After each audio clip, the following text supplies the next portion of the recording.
Hi friends, നമുക്കൊന്ന് വേഗം റെഡിയായാലോ? ഒരു സ്ഥലം വരെ പോകാനുണ്ട്.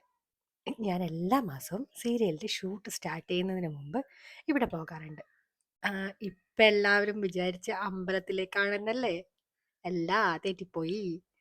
ഞാനത് അടുത്ത വീഡിയോയിൽ മാത്രമേ കാണിക്കുവേ. അതാണല്ലോ ഒരു ഇത്. ഏത്? ഉം. കുറച്ച് മുമ്പ് കുളിച്ചത് കൊണ്ട് തന്നെ മുടിയൊന്നും അങ്ങ് ശരിക്കും ഉണങ്ങിയിട്ടില്ല. അതാ ഇങ്ങനെ ഒട്ടിപ്പിടിച്ചിരിക്കുന്നത്.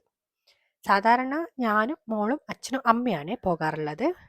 പക്ഷേ ഇന്ന് അമ്മയില്ല. ഞാനും അച്ഛനും മോളും മാത്രം. ഇപ്പൊ സന്ധ്യയാണ് സമയം. ഓ, ഈ യൂട്യൂബ് വീഡിയോ എടുക്കുന്നവരെ സമ്മതിക്കണം കേട്ടോ. സത്യം പറഞ്ഞാൽ നല്ല പണിയുണ്ട്. ഞാൻ ഇങ്ങനെ തന്നെ എടുക്കുന്നത് തന്നെ വലിയ പണിയാ. എനിക്കാണെങ്കിൽ സത്യം പറഞ്ഞാൽ പറയാനൊന്നും കിട്ടൂല. ഇപ്പൊ തന്നെ ഞാൻ ഇത് എഴുതിയിട്ടാണ് വായിക്കുന്നത്. അല്ലേ എനിക്ക് എ എ എന്ന് വരും. മനസ്സിലായില്ലേ? അതെന്റെ പഴയ വീഡിയോ കണ്ടവർക്ക് മനസ്സിലാവും. പഴയ വീഡിയോ എന്ന് പറയുമ്പോൾ ഞാൻ വിരലിലെണ്ണാവുന്ന വീഡിയോ മാത്രമേ ചെയ്തിട്ടുള്ളൂ കേട്ടോ. അപ്പൊ എന്തായാലും ശരി, നമുക്ക് പോയിട്ട് വരാം.